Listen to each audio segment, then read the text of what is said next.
हाय, मैं हूं भावेश जैन और स्वागत है आपका इस वीडियो में। आज के इस ब्रेकिंग न्यूज़ एक्सप्लेनर में हमारा पूरा फोकस ब्लूमबर्ग की एक बहुत ही बड़ी और ऐतिहासिक रिपोर्ट पर है। एक ऐसी खबर जो ग्लोबल एनर्जी यानी वैश्विक ऊर्जा की दुनिया में भूचाल लाने वाली है। जी हां, यूनाइटेड अरब एमिरेट्स यानी यूएई 1 मई से ओपेक और ओपेक प्लस को छोड़ रहा है। ये कोई छोटी मोटी खबर नहीं है, ये ग्लोबल एनर्जी मार्केट का पूरा नक्शा पलट कर रख देने वाला एक बहुत बड़ा रणनीतिक कदम है। अब यहाँ सबसे बड़ा सवाल ये उठता है कि आखिर 50 साल से भी ज्यादा समय तक एक इतने ताकतवर ग्लोबल कार्टेल का हिस्सा रहने के बाद कोई देश अचानक उसे छोड़ने का फैसला क्यों करेगा। चलिए सीधे इस दिलचस्प सवाल की गहराई में उतरते हैं और समझते हैं कि मिडिल ईस्ट में ये इतना बड़ा जियोपॉलिटिकल शिफ्ट आखिर हो क्यों रहा है। क्योंकि सच मानिए, इसके पीछे की कहानी सिर्फ कच्चे तेल की नहीं है, बल्कि ग्लोबल पावर, मार्केट कंट्रोल और नेशनल सिक्योरिटी की है। तो चलिए सबसे पहले बात करते हैं पार्ट 1 की, दी एग्जिट, यानी ओपेक से बाहर निकलना।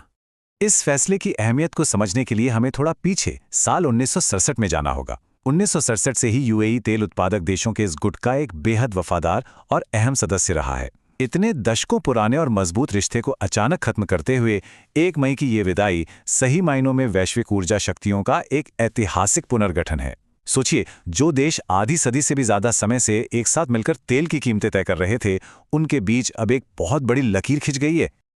और ये फैसला रातों रात नहीं लिया गया है। पिछले 1.5 महीने में मिडिल ईस्ट का माहौल किसी प्रेशर कुकर जैसा हो गया है।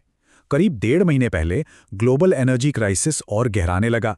फिर हाल के हफ्तों में स्ट्रेट ऑफ हॉर्मूज के बंद होने के डर और रीजनल हमलों ने जैसे आग में घी का काम किया।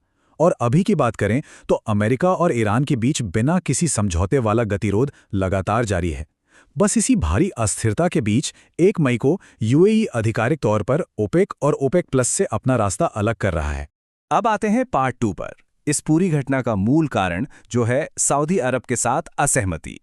तो आखिर ऐसा क्या हुआ जिसने इतने पुराने संगठन की नींव हिला दी? दरअसल यहां 2 जिगरी दोस्तों यानी 2 एनर्जी जायंट्स के बीच रणनीतियों का सीधा टकराव है।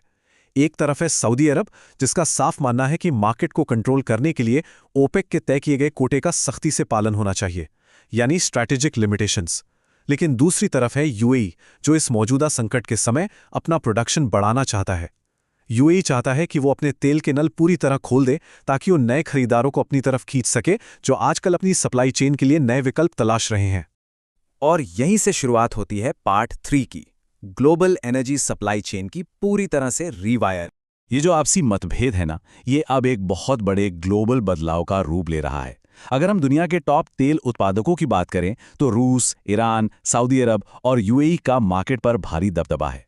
जब यूएई जैसा इतना बड़ा खिलाड़ी ओपेक की रणनीति से खुद को अलग करके अपने नियम खुद बनाने लगेगा, तो ये बिल्कुल साफ है कि पूरी दुनिया की सप्लाई चेन में एक बहुत बड़ी उथल-पुथल होने वाली है। इसे ऐसे समझिए, हॉर्मुज के रास्ते में लगातार अस्थिरता बनी हुई है। अमेरिका और ईरान का तनाव भी जग जाहिर है और इसीलिए तेल के खरीदार अब इस अस्थिर रास्ते से बचकर निकलना चाहते हैं। ग्लोबल मार्केट्स अब सुरक्षित विकल्पों की तलाश में हैं और यूएई का लक्ष्य यहां बिल्कुल क्रिस्टल क्लियर है।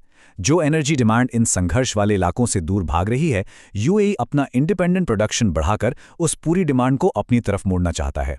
ये एक बहुत ही स्मार्ट मूव है। अब चलते हैं इस एक्सप्लेनर के सबसे दिलचस्प हिस्से यानी पार्ट 4 पर, द मास्टर प्लान, हरित भविष्य के लिए तेल।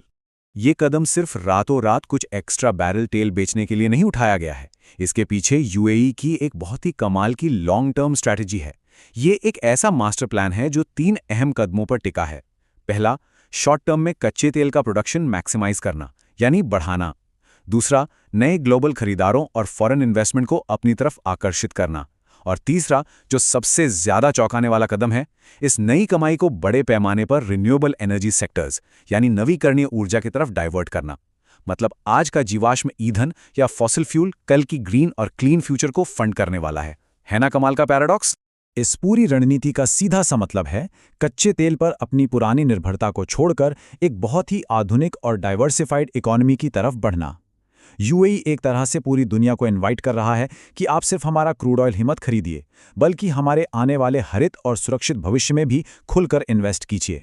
और ये पूरी एनालिसिस हमें आज के सबसे बड़े सवाल पर लाके खड़ा कर देती है कि क्या यूएई का ये ऐतिहासिक कदम ग्लोबल एनर्जी सिक्योरिटी को स्थिर करेगा या फिर ये तेल बाजार में एक ऐसी नई और अनप्रिडिक्टेबल कंपटीशन की शुरुआत करेगा जिसका किसी को अंदाजा नहीं है। आने वाले महीनों में ये देखना वाकई बहुत दिलचस्प होगा कि ओपेक के बाकी देश इस अप्रत्याशित जियोपॉलिटिकल मूव का क्या और कैसे जवाब देते हैं।